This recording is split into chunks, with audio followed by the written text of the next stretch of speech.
AC current मेरा जो time के साथ वैरी करने वाला करंट होता है, वैरी हर चीज में करता है, मतलब वो एम्पलीट्यूड में करता है। एम्पलीट्यूड मतलब ऐसे जो हाइट जो था, है ना, दैट इज द एम्पलीट्यूड।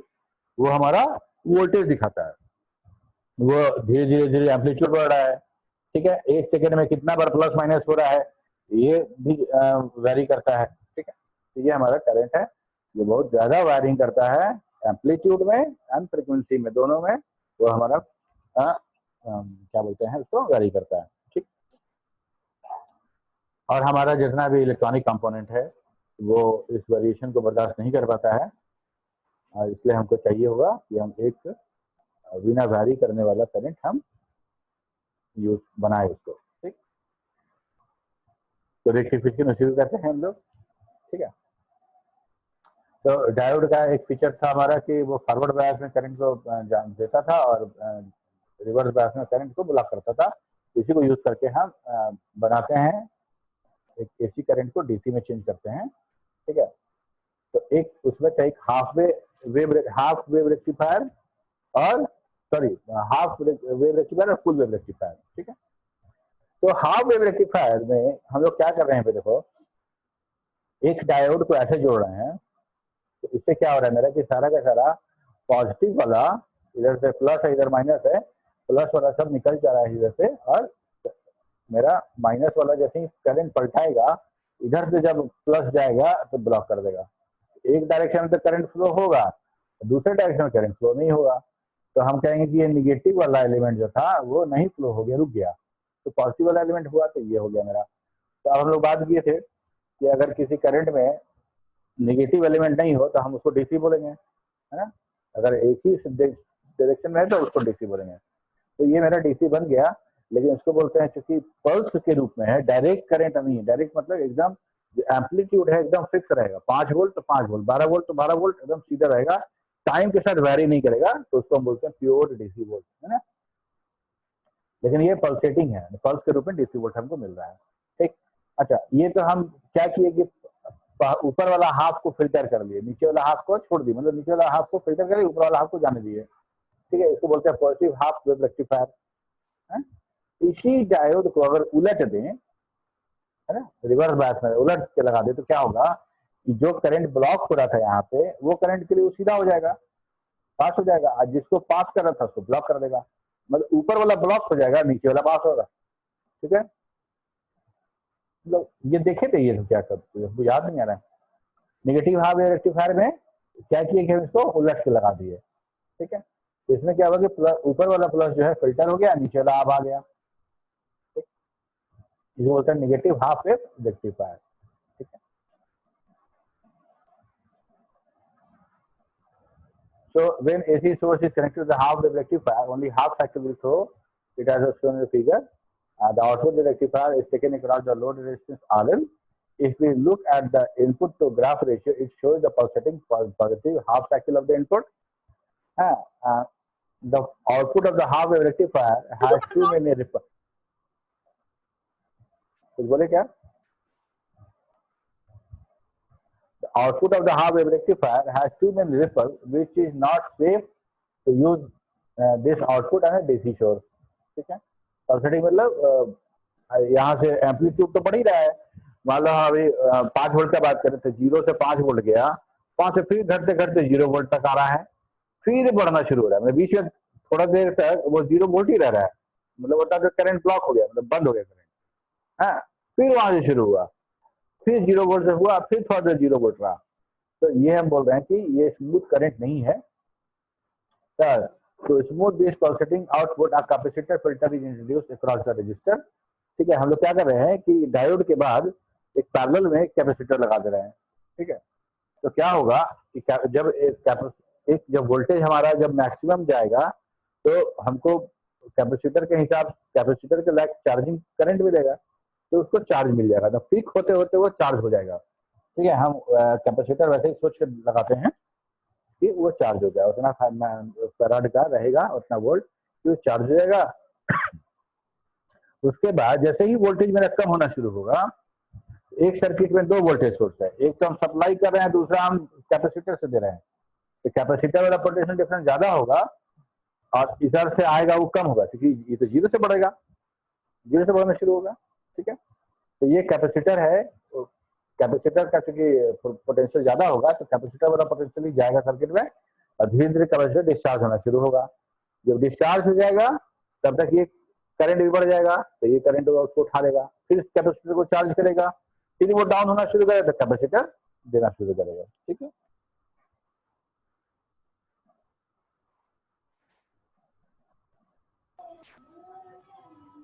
यहाँ देखो, अब यहाँ पे एक कैपेसिटर जोड़ दिए हैं पैरेलल में, सप्लाई के पैरेलल में जोड़े हैं। ठीक है, डायोड के बाद।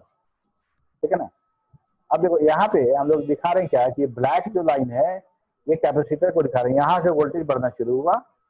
ठीक है, जब यहाँ बढ़ा तो कैपेसिटर चार्ज होना शुरू हुआ, और ये पिक था यहाँ फुल चार्ज हो गया। ठीक है, यहाँ से वोल्टेज, सप्लाई वोल्टेज घटना शुरू हुआ।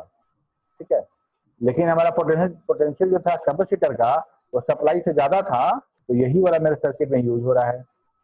ठीक है, ये वोल्टेज नीचे क्यों जा रहा है, क्योंकि कैपेसिटर डिस्चार्ज भी तो होगा मेरा, और डिस्चार्ज होते होते यहाँ तक पहुंचा, तब तक ये दूसरा फेज शुरू हो गया था, दूसरा फेज यहाँ पहुंचा तो यहाँ से ये उठा लिया इसको। ठीक है, यहाँ उठा लिया तो इसको कैपेसिटर को चार्ज भी करने लगा। मतलब सर्किट में ये करंट जब इतना हो जाए कि कैपेसिटर चार्ज होने लगे, तो कैपेसिटर चार्ज होने लगेगा, कैपेसिटर के पोटेंशियल डिफरेंस से ज्यादा सप्लाई हो जाएगा तो कैपेसिटर को चार्ज करेगा, और कैपेसिटर के पोटेंशियल डिफरेंस से कम हो जाएगा तो कैपेसिटर सप्लाई करेगा। समझ रहे बात को? अगर सप्लाई वोल्टेज कैपेसिटर के पोटेंशियल डिफरेंस से ज्यादा होगा तो कैपेसिटर उसको स्टोर करना शुरू करेगा, क्योंकि हमको पता है कि हाई डेंसिटी से लो डेंसिटी की तरफ कोई भी चीज फ्लो करता है। ठीक है, तो अगर सप्लाई वोल्टेज का, अगर सप्लाई ज्यादा है मेरा और कैपेसिटर का जो पोटेंशियल डिफरेंस वो कम है, तो यहाँ स्टोरेज शुरू हो जाएगा, और ये वाला सप्लाई वाला जैसे ही कम होगा तो ये वाला सप्लाई करना शुरू कर देगा। ठीक है, अब यहाँ तक जैसे आगे, यहाँ तक आगे तो कम हो गया था, यहाँ इस पॉइंट पे देखो कैपेसिटर का वोल्टेज कम था, यहाँ एसी वोल्टेज बढ़ना शुरू हुआ यहाँ से, और जैसे ही इस रीजन से ऊपर बढ़ा तो कैपेसिटर के पोटेंशियल से ज्यादा हो गया, तो कैपेसिटर चार्ज होना शुरू हो गया। वो कैपेसिटर का वोल्टेज जाएगा नहीं, जो उससे ज्यादा देने वाला है। ठीक है, यहाँ कैपेसिटर चार्ज होना शुरू हो गया, चार्ज होते होते तो यहाँ तक पहुंचा, यहाँ के बाद सप्लाई कम होना शुरू हुआ, डाउन होना शुरू हुआ, तो कैपेसिटर का वोल्टेज ज्यादा था, पोटेंशियल ज्यादा था, तो वो सप्लाई कर रहा है। तो अब देखो, फिल्टर लगाने से, मतलब कैपेसिटर को फिल्टर बोल रहे हैं, फिल्टर लगाने से क्या हुआ कि जो मेरा पल्सेटिंग करंट ऐसे ऐसे आ रहा था, कुछ और करेक्ट हो गया। ये वाला पोर्शन देखो, मीन VDC, ये वाला पोर्शन इस करंट को और करेक्ट कर दिया। ठीक है, ये मेरा हाफ वेव रेक्टिफायर था, और हाफ वेव रेक्टिफायर में हम लोग जब कैपेसिटर यूज किए तो हमारा पल्सेटिंग ही करंट रहा, लेकिन हमारा पल्स जो है वो पहले से काफी रेक्टिफाई हो चुका है। यहाँ तक कोई दिक्कत नहीं ना है? Sir charging period discharging period समझ में नहीं आ रहा सर। चार्जिंग पीरियड और डिस्चार्जिंग पीरियड, पीरियड मतलब टाइम। ठीक है, यस सर, टाइम। और हम जो ये जो एक्सेस लिए हैं दैट इज द टी लिए हैं, ये टी लिए हैं। ठीक है, तो अब चार्जिंग पीरियड हम दिखा रहे हैं, ये चार्जिंग पीरियड यही है, ये वाला जो पीरियड है ये चार्जिंग दिखा रहे हैं। तो यहाँ से एक लाइन ड्रॉ करो और यहाँ एक लाइन ड्रॉ, ये चार्जिंग पीरियड है मेरा। ठीक है, और डिस्चार्जिंग पीरियड क्या हो गया, यहाँ से डिस्चार्ज होना शुरू हुआ और यहाँ से डिस्चार्ज हुआ। ठीक है, तो यहाँ एक लाइन ड्रॉ करो ऊपर, और यहाँ एक लाइन ड्रॉ करो यहाँ पे। ठीक है, तो ये हमारा डिस्चार्जिंग पीरियड है। कहने का मतलब कितना टाइम हम दे रहे हैं कैपेसिटर को चार्ज होने के लिए। ठीक है, चार्ज तो तुरंत हो जाता है, तो कैपेसिटर चार्ज होने में टाइम नहीं लगता है ना। और डिस्चार्ज उसका हम यूज करते हैं कि सर्किट में लोड कितना है। अगर सर्किट में बहुत ज्यादा लोड है तो तुरंत डिस्चार्ज होगा, सर्किट में कम लोड है तो बहुत टाइम से डिस्चार्ज होगा। ठीक है, अब समझ में आया? यहाँ ये चार्जिंग पीरियड है। चार्जिंग पीरियड कब हो रहा है, जब पोटेंशियल डिफरेंस कैपेसिटर का और सप्लाई का, मान लो कि हम ऐसा करें कि हम वोल्टेज सप्लाई VS लिखते हैं, वोल्टेज सप्लाई, और वोल्टेज कैपेसिटर लिखते हैं VC। तो वोल्टेज सप्लाई में से अगर वोल्टेज कैपेसिटर निकालते हैं, घटाते हैं, और वो हमको पॉजिटिव मिलता है, तो हम बोलेंगे ना कि कैपेसिटर का वोल्टेज से ज्यादा सप्लाई वाला है। Yes supply sir. है, जो सप्लाई वोल्टेज ज्यादा ठीक है, होगा। काम और ले आई है कोई के पिंटू उंटू के रोज आई हैं। हाँ वाला आज हाँ, म्यूट करके रखो। हाँ, तो सप्लाई वोल्टेज हमारा, अगर सप्लाई वोल्टेज इस लेवल पे है, तो जैसे एम्पलीट्यूड बता रहे हैं ना, ये एम्पलीट्यूड वोल्टेज ही दिखाता है, करंट एम्पलीट्यूड। ठीक है, मान लो ये हमारा सप्लाई वोल्टेज का एम्पलीट्यूड है, ठीक है, और हमारा ये वोल्टेज एम्पलीट्यूड है कैपेसिटर का। ठीक है, तो ये अभी यहाँ सप्लाई किसका लेगा सर्किट, अगर ऐसा है एम्पलीट्यूड, तो जाहिर सा बात है कि मेरा ग्रीन वाला जो है कैपेसिटर, इसका अभी एम्पलीट्यूड ज्यादा है, तो इसी का वोल्टेज सप्लाई होगा हमारा सर्किट में। तो धीरे धीरे धीरे धीरे हमारा कैपेसिटर डिस्चार्ज होगा, और हमारा ये करंट का भी बढ़ रहा है, ये बढ़ रहा है, ये डिस्चार्ज हो रहा है और ये बढ़ रहा है। ठीक है, एक समय आएगा जब दोनों बराबर पे होगा, तो दोनों का डिफरेंस 0 हो गया। तो दोनों का जो डिफरेंस 0 हुआ वो ये पोजीशन है, ये पोजीशन है जहां दोनों टच कर रहा है। ठीक है, दोनों 0 हो गया, दोनों वोल्टेज बराबर हो गया। इसके बाद क्या हुआ कि थोड़ा सा और ये डिस्चार्ज होगा और ये ब्लैक वाला बढ़ेगा, मतलब सप्लाई करंट बढ़ा, जैसे ही बढ़ा। ठीक है, तो ऊंचा, अगर हम ऊपर से जग लिए, नीचे ग्लास है, पानी डालेंगे तो ऊपर से नीचे बन जाएगा, है ना। ठीक उसी तरह से ये हाई एम्पलीट्यूड वाला करंट इसके अंदर फ्लो होगा और ये चार्ज होना शुरू हो जाएगा। ठीक है, धीरे धीरे धीरे बढ़ता जाएगा, जैसे जैसे बढ़ता जाएगा पीक पे जाएगा, पीक के बाद ये घटना शुरू होगा। ठीक है, ये चार्ज हो चुका है, और जैसे जैसे घटते घटते घटते ये नीचे आएगा, जैसे ही ये ग्रीन वाला मतलब कैपेसिटर का वोल्टेज ऊपर आएगा ब्लैक वाले से, तो ये करंट सप्लाई करना शुरू कर देगा, और शुरू करेगा तो डिस्चार्ज भी होगा, डिस्चार्ज होगा तो धीरे नीचे आएगा। यही है डिस्चार्जिंग टाइम, मतलब कितना देर तक कैपेसिटर डिस्चार्ज कर रहा है और कितना देर हुआ। इसमें कैपेसिटर सेलेक्ट करने के पहले हम लोग को ये सोचना पड़ता है, ये देखना पड़ता है कि हमारा कितना फ्रीक्वेंसी का करंट में यूज कर रहे हैं हम लोग। उससे क्या पता चलता है कि दो पॉजिटिव साइकिल के बीच में कितना गैप है, ये कितना देर का गैप है। मतलब कि अगर हम ये बात करें कि 50 हर्ट्ज का करंट है, और ऐसा 50 हर्ट्ज का कहने का मतलब कि ऐसा हमारा 50 हर्ट्ज का मतलब हो गया कि ऐसे करके एक साइकिल, एक पूरा साइकिल मेरा 50 बार होगा 1 सेकंड में। ठीक है, तो ये वाला हमारा उस हिसाब से अगर हम देखें तो 25 टाइम्स ऊपर 25 टाइम्स नीचे होना चाहिए। 1 2 3 नहीं सॉरी, ऐसे करके पूरा 1 होता है ना। हाँ, तो 1 2 3 4, तो अब क्या है कि 50 टाइम्स हमारा पॉजिटिव आएगा, और 50 उतना डिवाइड करेंगे, एक सेकंड को 50 से डिवाइड करेंगे, तो उतना टाइम के लिए हमारा करंट यहाँ मिस करेगा, उतना टाइम के लिए करंट हमारा मिस करेगा निगेटिव वाला। तो कितना टाइम के लिए हमको उसको ब्रिज करना है, वो दो पिरामिड के बीच का जो गैप है उसको हमको पुल बनाना है इलेक्ट्रिक पोटेंशियल से, तो वो कितना लंबा है, कितना लंबा है वो हमको देखना है।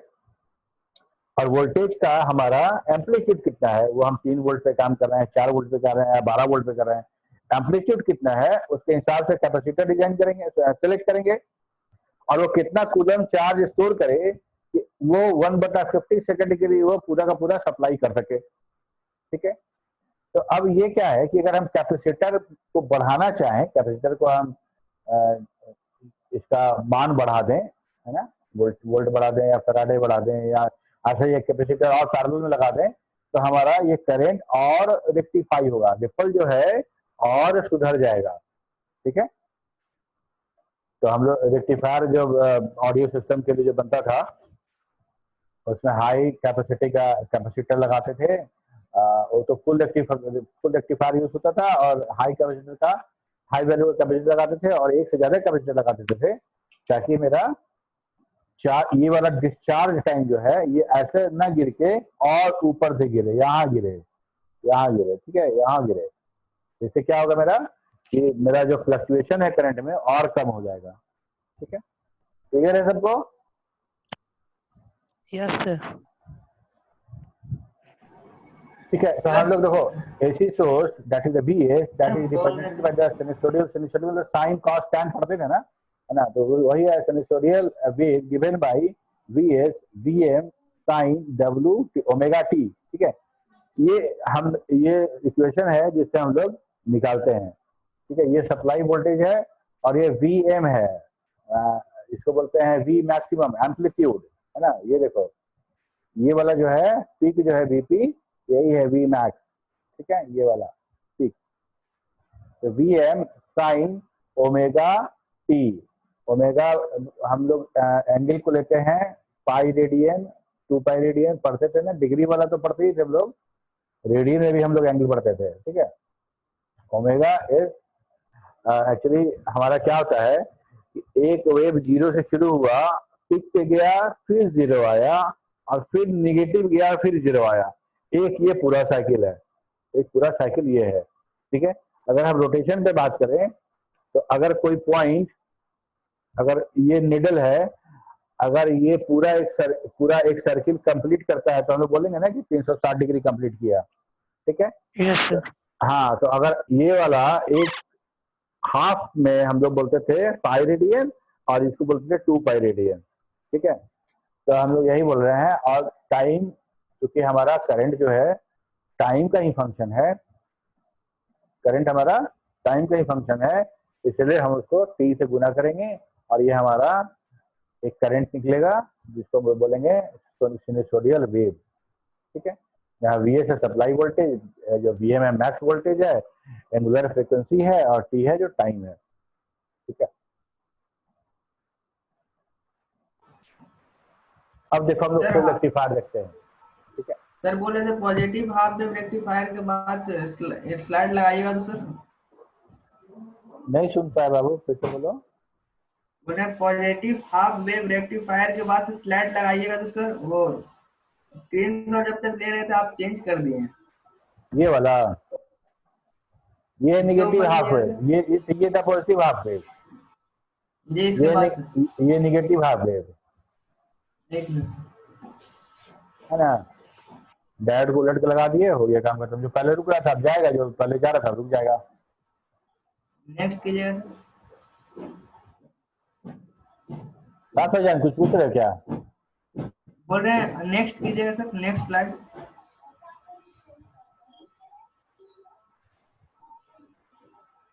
Next sir. स्क्रीन शॉट ले रहे हो? जी ठीक है, लेते जब जो क्लास होता है, जब दिखाते हैं उस समय काहे ले लेते हो, फिर बाद में बोलते हो, फिर क्लास रुक जाता है ना। नेक्स्ट कर दीजिए। एक जो लय है वो भी टूट जाता है, वैसा मत डिस्टर्ब करो। ठीक है ना,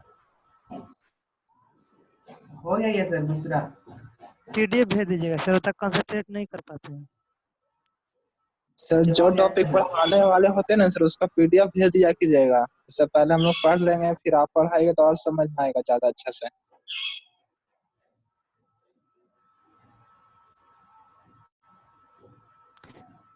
हो गया सर।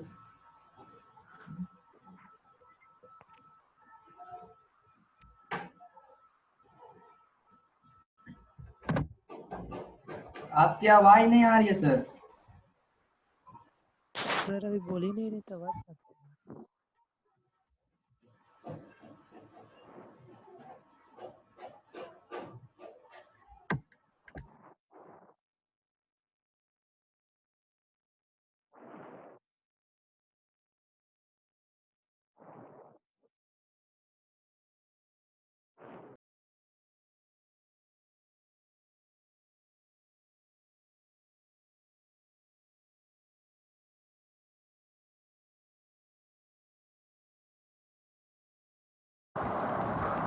हेलो, आ गया ना?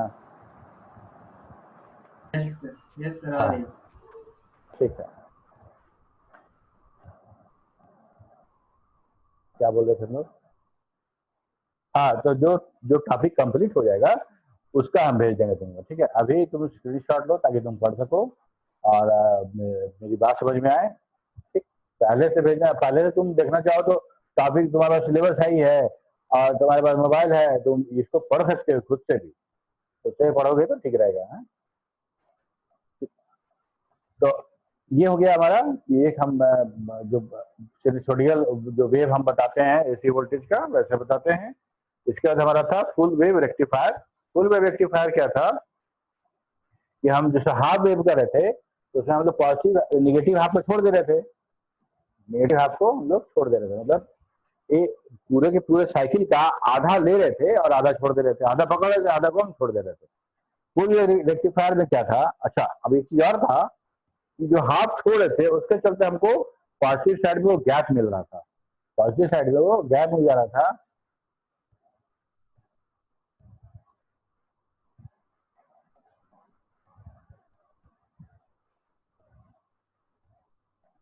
बहुत अच्छे है नीतीश की बेटा।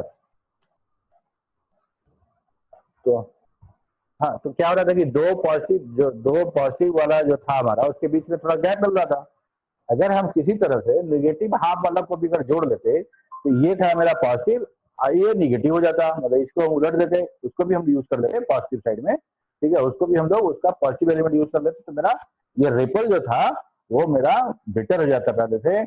और हमारा जो अगर उस पर कैपेसिटर यूज करते तो चार्जिंग डिस्चार्जिंग टाइम हमारा बहुत अच्छा हो जाता है और हम एक ज्यादा अच्छा डीसी करंट हम बना पाते हैं। ठीक, उसी को सोच कर बनाया गया है। A full wave rectifier converts both positive and negative half cycle of the AC alternate current to DC direct current. It provides double output voltage compared to the half wave rectifier.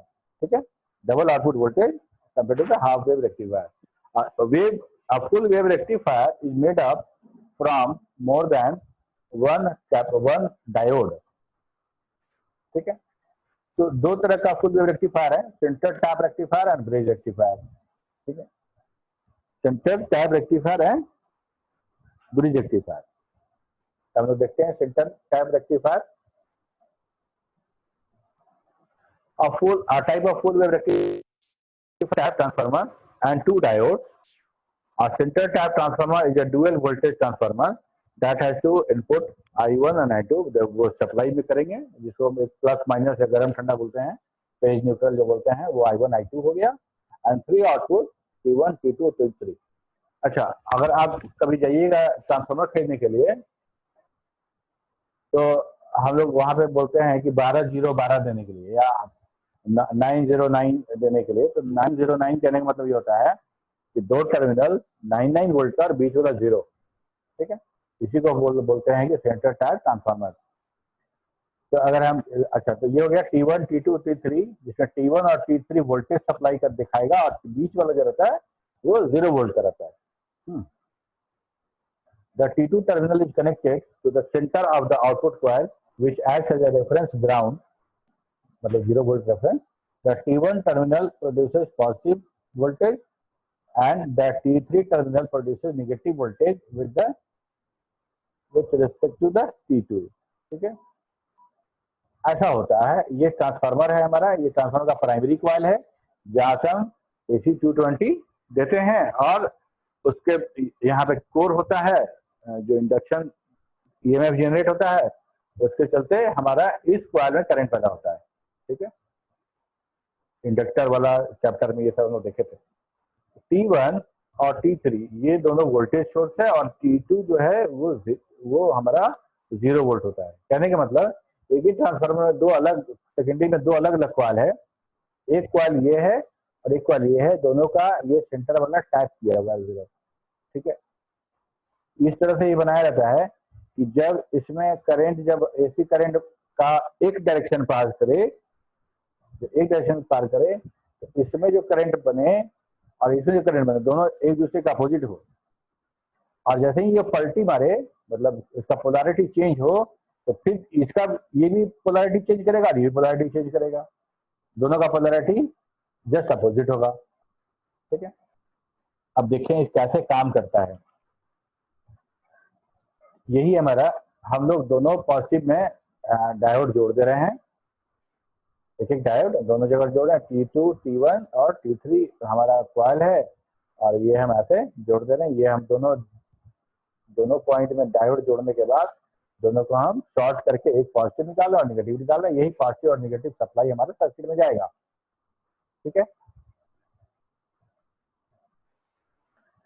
अब देखते हैं हम लोग कि positive half cycle और negative half cycle दोनों को कैसे ये कंबाइन करता है। ठीक है, अब देखते हैं during the input voltage input positive half cycle the T1 will produce positive and T2 will produce a negative voltage. ठीक है, T1 will produce positive voltage and T2 will produce negative voltage. This diode D1 will forward bias and diode D2 will become reverse bias. अब देखो यहाँ से हम ये current positive जा रहा है यहाँ पे, है ना, और यहाँ से निगेटिव करंट जा रहा है और यहाँ 0 वोल्टेज है। अब क्या हुआ कि ये डायोड तो इसको जाने नहीं देगा, ये डायोड इसको जाने नहीं देगा, इसको जाने देगा। ये प्लस पॉजिटिव वाला ये मेरा करंट जो करंट था वो हमारा कंडक्ट कर गया। ठीक है, और T1 से T2 वाला हमारा काम हो गया। तो इसको हम बोलते हैं कि पॉजिटिव हाफ साइकिल हमारा जैसे उसमें होता था ठीक वैसे इसमें हो गया।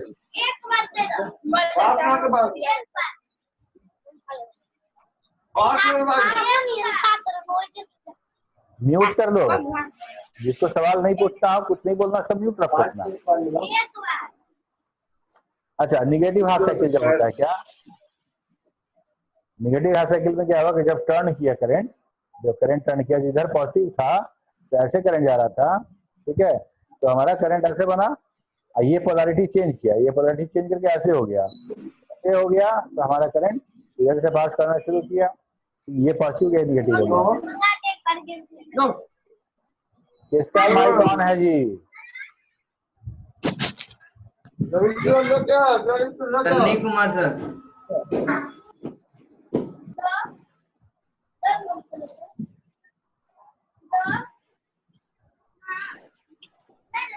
सन्नी कुमार का माइक ऑन है सर।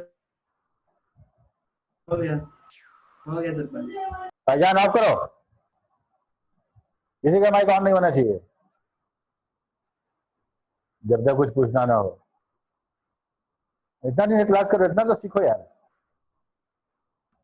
ठीक है, तो अब जैसे ही मेरा पोलैरिटी एसी चेंज हुआ तो हमारा जो सेकेंडरी वाला था वही पोलैरिटी चेंज हुआ, डायरेक्शन चेंज हो गया। अब यहाँ से पॉजिटिव जाएगा, यहाँ निगेटिव हो गया। ये पॉजिटिव निगेटिव साइकिल है, मतलब निगेटिव हाफ साइकिल है ये, चूंकि डायोड के लिए ये मेरा फॉरवर्ड बायस में था तो डायोड इसको कंडक्ट कर दिया और यहाँ से ये हमारा लोड पे गया, लोड से ये कंडक्ट कर गया, और ये निगेटिव वाला के लिए रिवर्स बायस हो गया तो ब्लॉक कर दिया। ठीक है, इस लोड के अनुसार सोचो कि पहले वाले half cycle positive half cycle में भी इसको करंट मिल रहा था और इसी डायरेक्शन में मिल रहा था, और नेगेटिव हाफ साइकिल में करंट इसको ऐसे ही मिल रहा था। ठीक है, तो अगर यहाँ पे करंट, यहाँ पे अगर खड़ा होकर सोचोगे तो तुमको पॉजिटिव हाफ साइकिल मिला, नेगेटिव हाफ साइकिल मिला। ठीक है, तो कुछ इस तरह का था, ये हमारा एसी करंट था। ठीक है, और ये हमारा था पॉजिटिव हाफ साइकिल, ये था नेगेटिव हाफ साइकिल, और दोनों कंबाइन चीज हमको ऐसा मिला। तो ये भी मेरा पल्सेटिंग करंट ही है, पल्सेटिंग डीसी करंट ही है, लेकिन तुम देखो कि जो वेरिएशन है वो हमारा कितना, दोनों से तुलना करो कितना बढ़िया है। अगर हम इसमें अगर फिल्टर लगाएंगे तो क्या होगा, ये इतना गैप नहीं हमको कवर करना पड़ेगा, इतना ही गैप करना पड़ेगा। ठीक है, तो अब इसमें अगर हम फिल्टर लगा दें तो हमारा इस तरह का पल्सेटिंग करंट आएगा। ठीक है, जो काफी बेटर होगा हमारा half wave rectifier with filter. Filter कैसे लगाएंगे, तो जो सप्लाई करंट है प्लस और माइनस उसी के पैरेलल लगाते हैं, या बोलो जो लोड है उसके पैरेलल हम लोग कैपेसिटर लगा देते हैं। ठीक है, कैपेसिटर का वैल्यू चेंज करने पे माइक्रोफैराड चेंज करने पे हमारा ये जो पल्सेटिंग जो वेव है वो और कम बेटर हो सकता है, बेटर होता है। ठीक है, लेकिन उसका भी एक रेंज है, हम इतना ज्यादा कैपेसिटी का लगा दें कि वो जो चार्जिंग टाइम उतना में चार्ज ही नहीं हो पा रहा है, ऐसा भी नहीं होना चाहिए। हमको पता होना चाहिए कि अगर मेरा 5 वोल्ट, अगर 5 वोल्ट का वेव बन रहा है, एम्पलीट्यूड 5 वोल्ट है, तो हमको मैक्सिमम 5 ही वोल्ट मिलेगा उसको चार्ज करने के लिए। ठीक है, तो इसके हिसाब से हम सिलेक्ट करते हैं कैपेसिटर का वोल्टेज और उसका कैपेसिटेंस।